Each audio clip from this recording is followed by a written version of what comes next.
আজি আমাৰ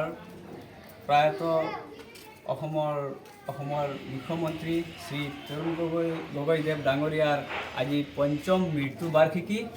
আৰু তৰুণ গগৈদেৱ আচলতে 2001 চনৰ পৰা 2016 চনলৈকে তৰুণ গগৈ ডাঙৰীয়া অসমৰ মুখ্যমন্ত্ৰী হিচাপে কাৰ্যভাৰ গ্ৰহণ কৰিছিল। তৰুণ গগৈদেৱ ডাঙৰীয়াই অসমক শৈক্ষিক, ৰাজনৈতিক, ঔদ্যোগিক সকলো ক্ষেত্ৰতে এক যুগান্তকাৰী পৰিৱৰ্তনৰ দিশে অসমক পৰিৱৰ্তিত কৰিছিল। 2001 চনৰ আগতে অসমখন এক ইনচাৰ্জেঞ্চিয়ে বিৰাজ কৰিছিল।